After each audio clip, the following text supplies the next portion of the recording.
Welcome to the Bilingual Montessori webinar series. Hello, I'm Amy with Bilingual Montessori. We're here to support you in building stronger bilingual programs. This series has been made possible through Erasmus Plus funding by the European Union. The language of languages. It's a whole other language. In this webinar, Dr. Eva Ahern, a professor of languages education at the Universidad Complutense of Madrid, and bilingual education expert and teacher educator Lucy Urbanchikova from the Czech Republic, show us the basics about languages. Knowing the terminology for language acquisition and understanding the process that happens in bilingual education will give you more confidence to share with others the wonderful experiences that you observe happening in your classrooms. Aoife shares her depth of knowledge and interesting facts about language. Lucy joins at the end to reflect on the content and provide you with some ways to help you use what you've learned from Aoife. Knowing the terms is one thing, but sharing the knowledge in the community helps to integrate it. We hope you enjoy this webinar and find it useful to reflect on. I'm very excited to talk to you in this webinar because I'm going to discuss a topic that's exciting for me, that's fun for me. It's terminology related to languages and language learning. I think this terminology will be helpful for you if you work with children in second language learning or with multilingual or bilingual children. And therefore, I'm going to show you a presentation. So our webinar today is called Do We Speak the Same Language About Languages? And the content has been developed by myself and Lucy Urbanchikova, who will be talking towards the end of the webinar, bringing up some interesting questions.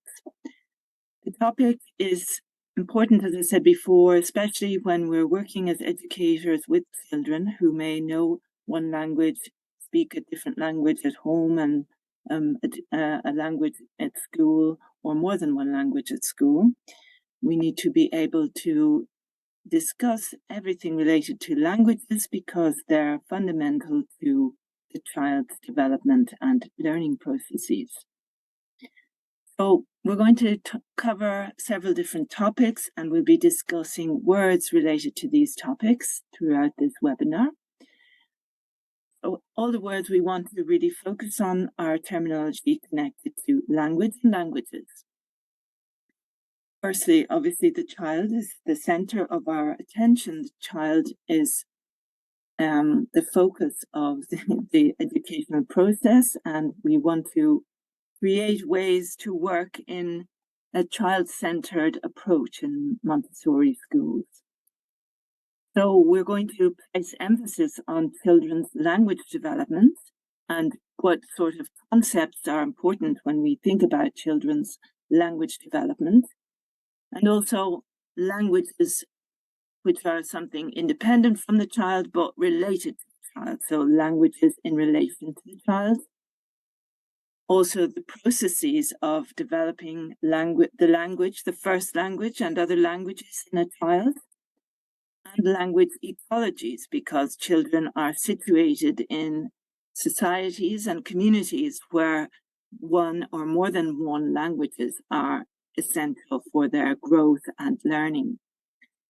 So some of the words that we're going to discuss are really the basics that everybody should be able to handle in a conversation, whether it's an expert, a parent, a family member, even a child. And others will be words that are probably very important and interesting, especially for teachers. So you can see how we've divided this slide into two sections. So as teachers, it's interesting to have some concepts and names for them to refer to the child's developmental process in their language acquisition and learning, and also to refer to how children are living in immersed in a language or several languages, and how that impacts upon their educational processes. So in terms of the child, well, we can say that we can describe a child as a bilingual or multilingual child. We can also consider how the child has come to have or to be able to communicate with these languages. So children may be what we would label simultaneous or sequential bilinguals if they have more than one language, or children may be monolingual at certain points. So a bilingual or multilingual person is any person who speaks two languages. Obviously with the prefix bi, we mean two languages, or multiple languages, more than two. It's interesting to consider, I think, that it's known that probably about 3/4 of the world's population is bilingual at least. And it's not really, we don't have clear statistics or numbers, but studies have been done, and they've deduced that, the majority of people in the world are at least bilingual. They speak some of a language in addition to the language they have been acquiring since birth, or they have acquired more than one language since birth. So referring to the issue of starting from birth is this concept of simultaneous bilingualism as opposed to sequential bilingualism. And this is about the process that the child grows through. A child who's a simultaneous bilingual has acquired more than one language from birth, or two languages if we use the word bilingual, or very early in life. So maybe in a Montessori setting where a child has attended school since very, very early, they may become bilingual, simultaneous bilinguals, thanks to the school setting. If they're being immersed in a second language at school, that's different from their home language.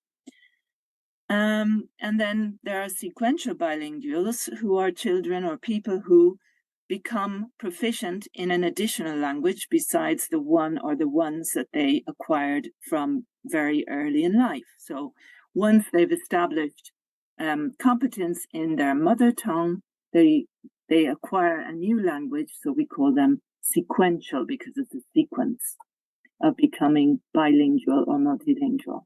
And then a monolingual is a person who speaks one language, mono as in one.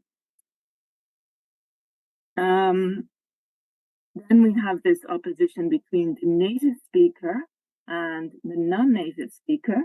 A native speaker is considered a person who begins acquiring a language from birth, this specific language. So in my case, I'm a native speaker of English, and other people acquire more than one language. For example, my children, I live in Spain, and I spoke to them in English from birth, and they heard everybody else speaking Spanish, except for their father sometimes, who would speak some English to them. So they were native speakers of two languages, Spanish and English. Fluency then is something else that we use when we talk about children's acquisition process. When a child is fluent in a language, or a person in general, we mean that when we say someone is fluent, we mean that they are capable of using what they know of that language appropriately and without much hesitation. So it's interesting to consider that to be fluent doesn't mean that you know all of the language, or that you know the language better than other people. It's a kind of ability to use what you know, to be able to express things without a lot of hesitation, or without feeling anxious, so it slows you down, or with being able to respond promptly when you hear something, whether it's a verbal response or a physical response, showing that you are using the language without being bogged down by hesitation or fear or worry or anything else, or lack of words. Or even a person with very few words in a foreign language, we can say that they use those few words fluently, and we can say, well, they're fluent at A1 level. That means they only know a little bit of the language, but they are able to come up with a little bit that they know appropriately when needed. Another area I mentioned that we'll be dealing with is language development. So really, really important is the distinction between acquisition and learning. It's really important for everybody involved with children to understand this distinction. So acquisition of a language, or language acquisition, refers to processes in which the individual develops in a spontaneous way knowledge of a language and eventually the capability to use the language. In what Maria Montessori describes as the absorbent mind, a phase of life, a child is absorbing in an unconscious way lots of information about the language that they're acquiring, and this is an example of acquisition. It's also termed often as implicit learning. In acquisition, we develop implicit learning. That means that we don't think about what we're learning, but it's being absorbed into our minds because we're exposed, we're receiving this language in our environment. We're detecting it, we're noticing it, and we're engaging in it. Learning, as opposed to acquisition, is a way of developing knowledge and the ability to use language through effortful study, memorizing, practicing, and correcting or being corrected. So when somebody's learning, they realize that they are developing this new language, knowledge. It's not unconscious, it's conscious. They are trying to develop and they're trying to improve, and they're devising steps. They're thinking about how to get better at the use of this language. So that's the way it's opposed to acquisition, in the sense that it is conscious, it is effortful, and it involves more time and more concentration and mental effort in a certain way, conscious mental effort.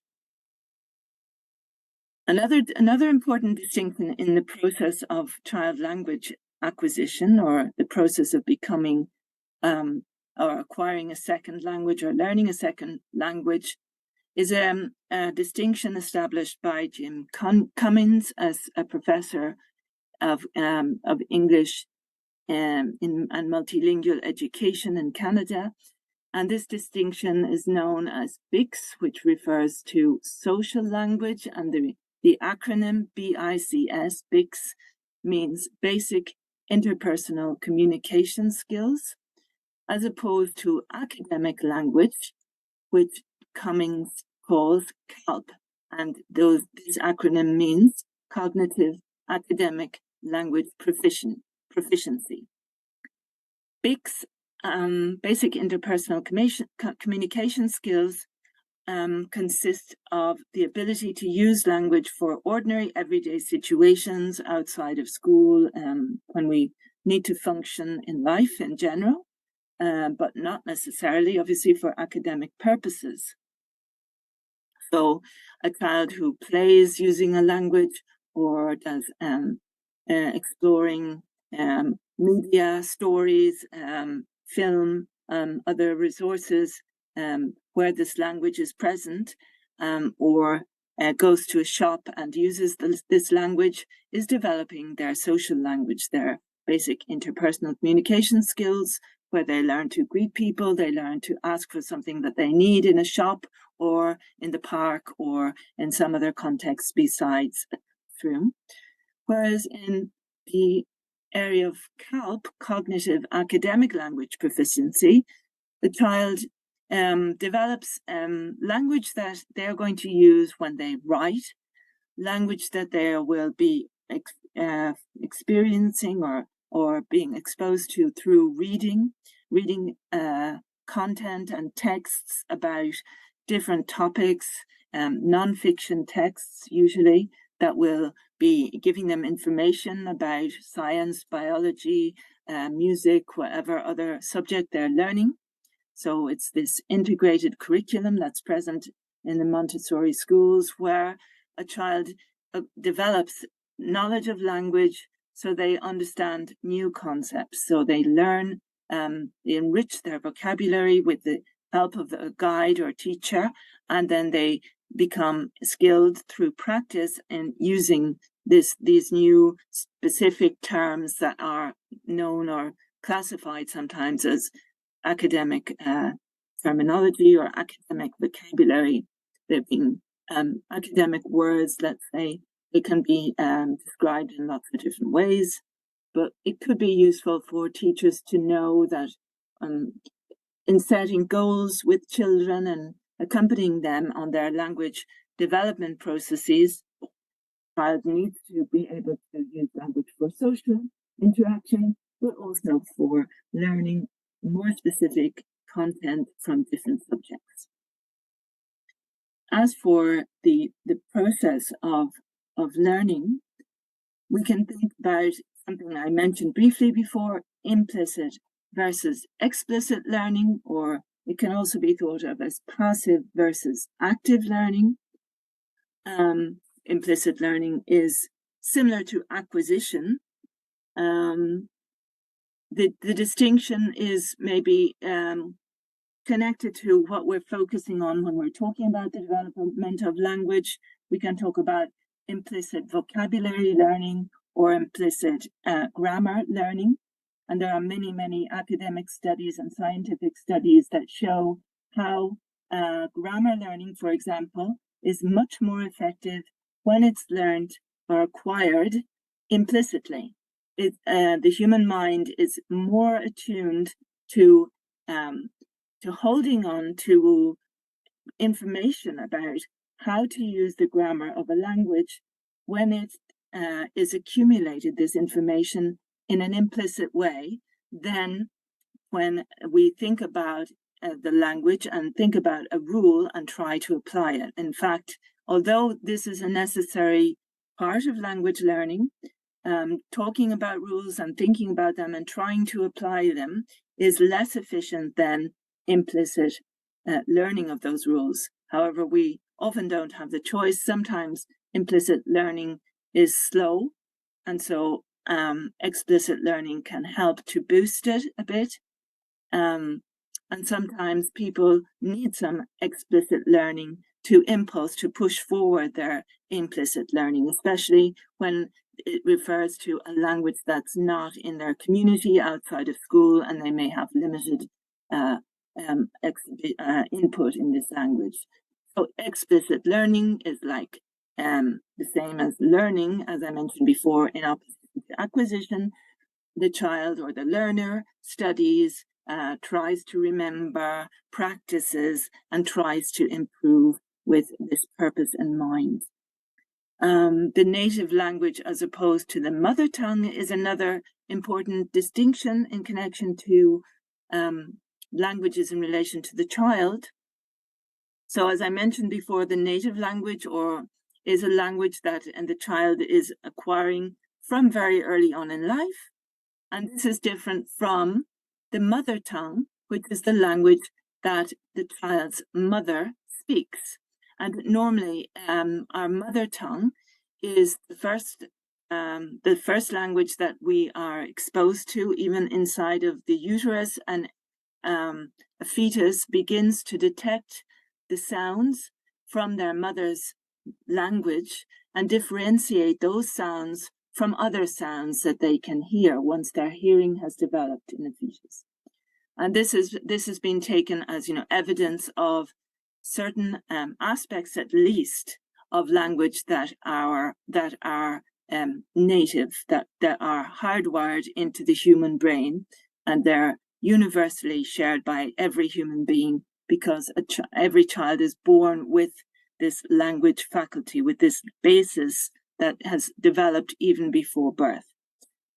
Native language, then, it can be different from the mother tongue, because perhaps a child is spoken to in a different language besides the mother's language, or the mother speaks to the child in more than one language. And so if the child is exposed to this language regularly from birth, from very early on in life, this language will also be their native language. So a child may have a mother tongue, which is the same as their native language, or they may have several native languages in addition to the mother tongue. That's probably not the usual situation, but it can happen. Sorry. Now we can see on this table 4 different categories. We can see second language as opposed to foreign language, and also additional language as opposed to dominant language. Well, they all kind of are separated from one another. Second, foreign, and additional language can all mean the same thing, really. They refer to languages that the child learns after they have their first languages established. So if we speak one language as our native language, then we learn an additional language. This language, because it's sequentially the second language that we learn, that we acquire, is we can refer to it as the second language. If we learn another language after the second language, we can call that the additional language.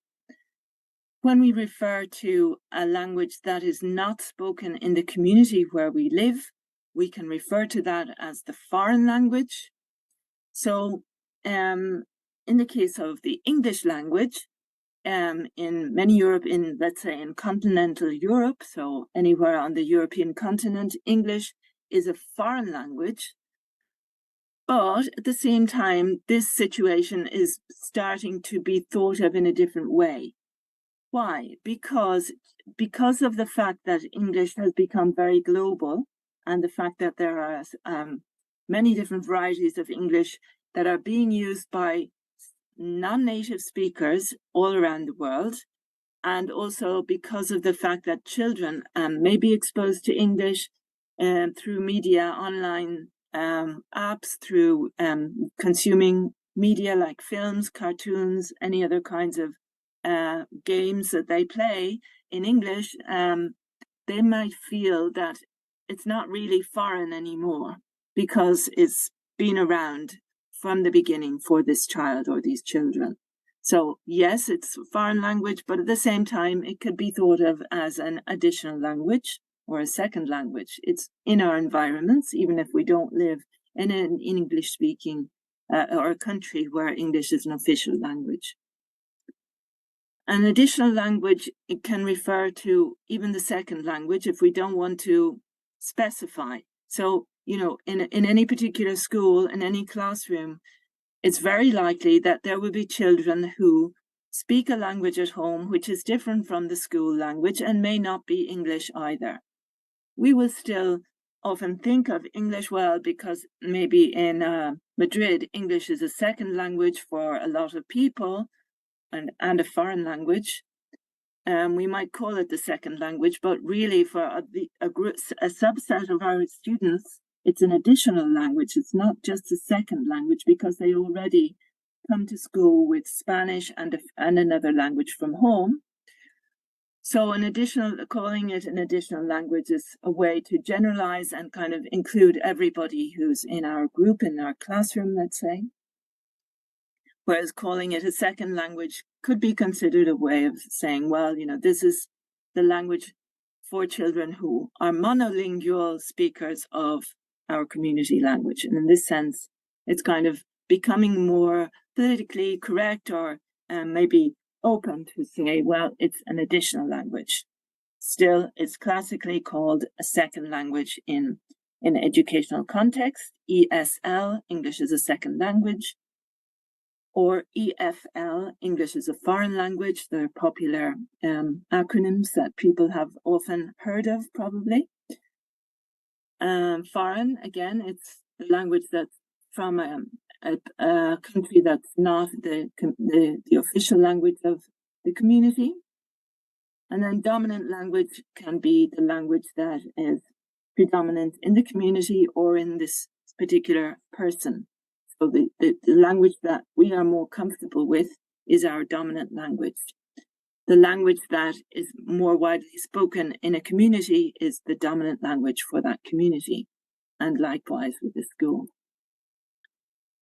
Okay, so here we can just revise the things that I mentioned before. Second language, the first foreign language or language learned after the mother tongue.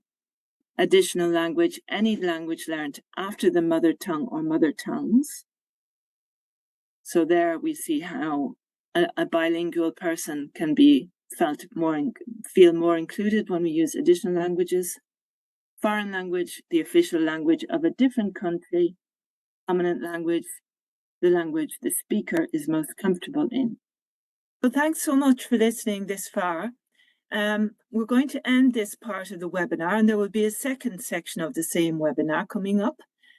So just, we've talked about the basics, the terminology in relation to the child as a learner of languages, as an acquirer of languages, and also to the languages around the child in society and the child's relationship to these languages. So thanks for listening. See you shortly in the second webinar.